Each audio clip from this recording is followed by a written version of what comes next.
Goyam Sitwen, it's Don Germain here. Thank you so much for taking the time to tune in into this YouTube video. Today I'm going to be talking to you about the LMG Core Housing Policy Development. So first and foremost, I would just like to acknowledge that this entire initiative came from the current Chief and Council and the staff at Capital and Infrastructure Department. So both of them recognize the need and the benefit to developing a core housing policy for Listegutch. Both are also aware of the community outreach that's associated with this project and are in support of that as well. About 8 or 9 months ago, in the middle of 2017, the LMG contracted a gentleman named Brian DeConti from D&H Consultants to help them write this core housing policy. Brian is a Anishinaabe from Kitigan-Zibi, Quebec, and he has 11 years of experience working directly in housing policy for First Nations communities.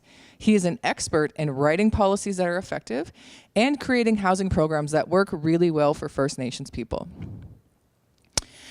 Brian and his team have had a chance to do a little bit of work so far on this file, so we just want to let you know what's been done so far. They have been able to come up with their core housing objectives, and there's 3 objectives in particular. So their first one is they would like to reduce political oversight in the housing programs. So that means really defining the roles that Chief and Council should have regarding the housing programs. The next thing they would like to do is increase fairness and transparency in both of these programs. And also they would like to promote member independence when it comes to housing. It is important to note that even though some of this work has already been done, there's a really high priority on community involvement. And if this policy is going to work for our community, it needs to be community-based, which is why there's also a community outreach component associated with this housing core policy. So along with the objectives, Brian has also had the opportunity to identify 6 key target areas that he would like to address in this core housing policy. The first one would be taking a look at all the housing programs and checking to see if they're working for our community, if there needs to be any changes, any additions, or any deletions. He's going to do the exact same thing with the repairs programs. He's going to take a really good look at those and kind of script some policies to make sure that they're working as effectively as possible. The next, he's going to start looking at some organizational charts. So really clearly defining what are the roles and responsibilities of the LMG and the staff that come out of the housing department, as well as Chief and Council. The next thing he's going to do is look at construction quality. And this is something that's really, really important and something that we've had a lot of feedback on from our community. The next, he'd like to look at tenancy rules. And finally, he's going to address some transfer rules in the policies that he's looking to create for Listegutch. Now, as mentioned, both Chief and Council and the Capital and Infrastructure Department, as well as Brian himself from D&H, recognize that the community outreach component is crucial to this process.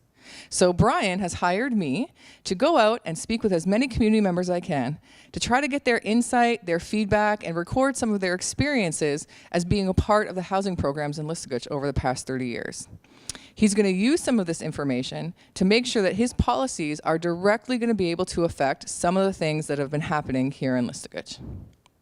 So myself, I also have 3 objectives that I would like to achieve during the housing policy community outreach component. The first one is I really want to be able to gauge a sense if community members identify that there's a need for change in housing and if they would support a change, because we know sometimes change is difficult and it takes a while to get through the whole process. But if that's something that the members are willing to look to do, then that's what I need to hear. The second thing is I'm trying to gauge if community members also support the idea of really separating the roles of Chief and Council. So talking about that idea of political oversight. That's something that we really need to hear from you because that's one of Brian's key objectives and priorities in the housing policy. The last thing I would like to know from community members is how can the housing programs begin to gain back community members' trust? So through my sessions, I will be asking these particular questions as well as listening, mostly listening to what you have to say about what your experience has been in the housing programs. The community outreach is going to go through 4 phases.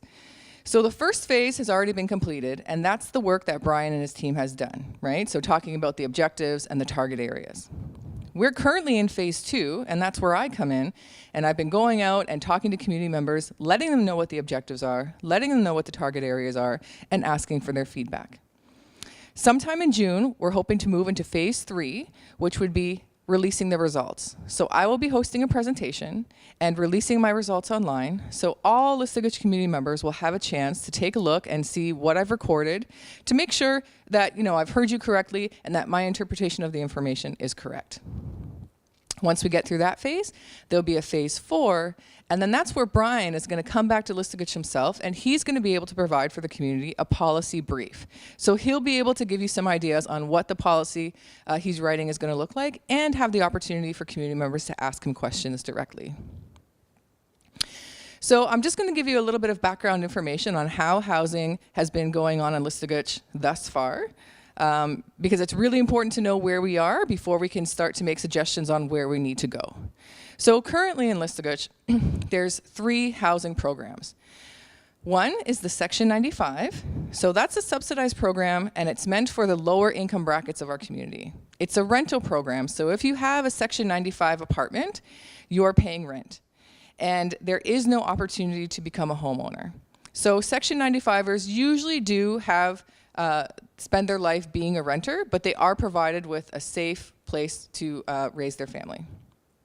The second program is a little bit different. It's also subsidized, and it's called lease to own. So in the first example in Section 95, where there's lots of subsidization and rent payments are fairly low, lease to own is a little bit different. So you do have the opportunity to become a homeowner with lease to own, and your mortgage payments are a little bit less than they would be if you went out and got a mortgage on your own. And that's because Listigich is absorbing all of the interest costs that's associated with your mortgage.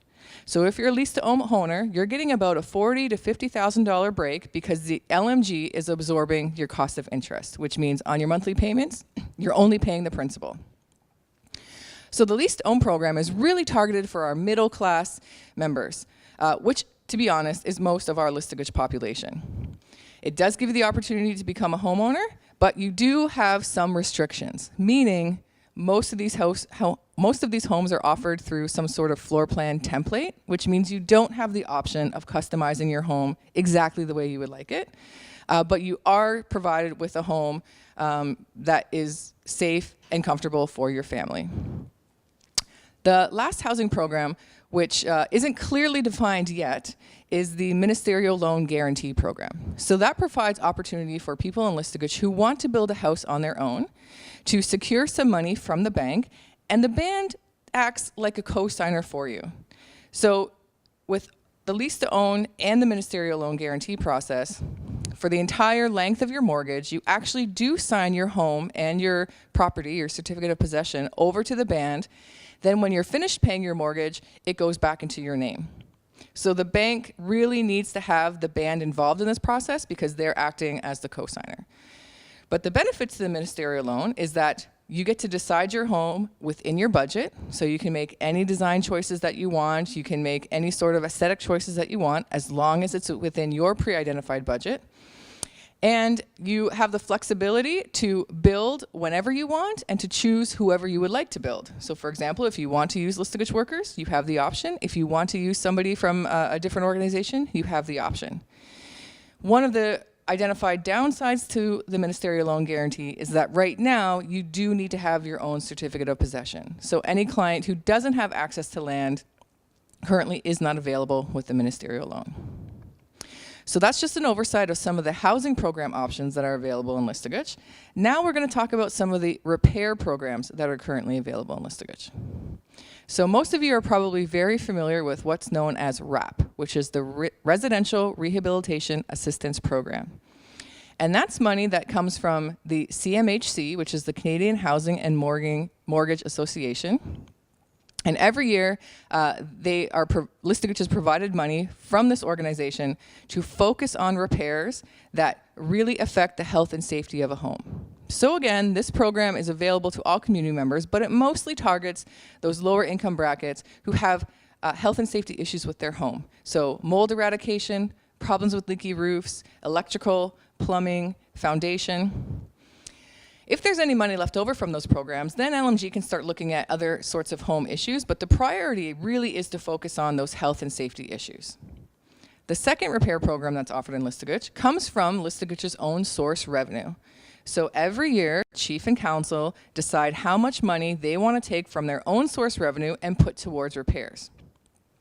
Chief and Council do have the ability to decide on the amount of money to be spent, and they do get to decide on the target market to be spent.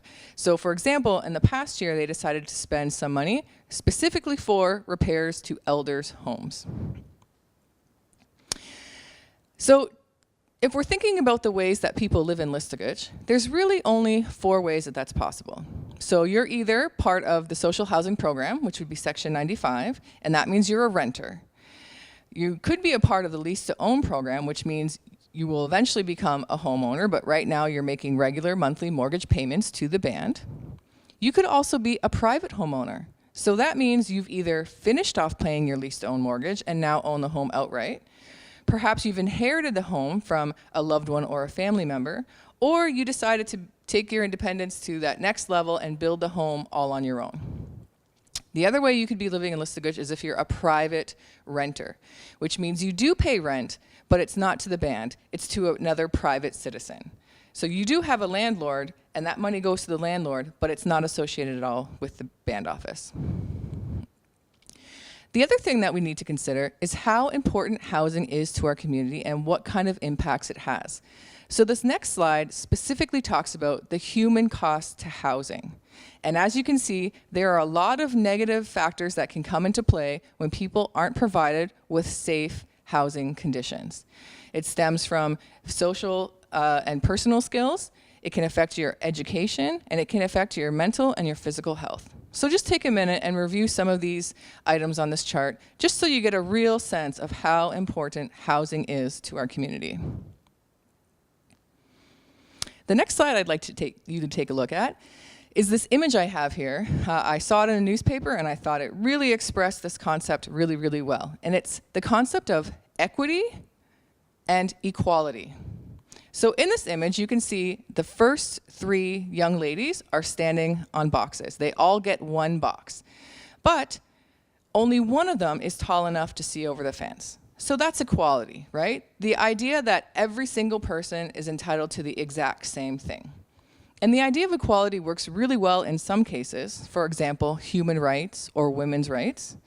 But sometimes it may not be the best approach when you're trying to deliver certain programs. So let's take a look at the second image, and that's equity. So you can see here how each young girl is getting some help, meaning they do have at least 1 box, but the first girl has 1 box because that's all she needs to see over the fence. The second girl has 2 boxes because that's what she needed to see over the fence. And the youngest one on the end, she needed more boxes, but at the end of the day, everyone gets to see over the fence.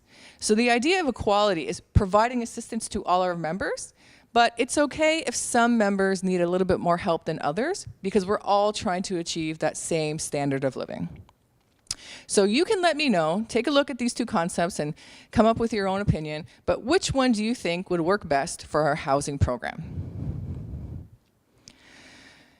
Now I'd like to move over to the discussion questions. So now that you've had a chance to listen to the presentation, hear about some of the ways that housing is currently happening in Listuguj, and hearing about some of the policy ideas that Brian has, it's now time to submit some feedback. So our very first discussion question is, what improvements would you like to see out of the Listuguj housing program? And that also includes repairs. So you can talk to us about your experiences, you can talk to us about some things you've seen other people go through. It's all about how you feel the Listuguj housing program can improve. The next question is getting back to the thought, do you believe that the housing program needs a positive change? And if you do believe that, it is really important that you voice that to us because all of our data is going to help support some of the decisions that this policy is going to make. The next thing is, do you believe in increasing fairness and transparency at all levels of the housing program? If you do believe that, again, it's really important that you voice that to us. Our fourth discussion question is, do you believe that chief and council should have specific and separate roles from the administrators in the housing program? So again, this is talking about that idea of political oversight. How much do you think our politicians should be involved in housing? Now, Brian suggested that the best model for First Nations communities is where there is that distinct separation, but we really want to hear from you about what you feel about that issue.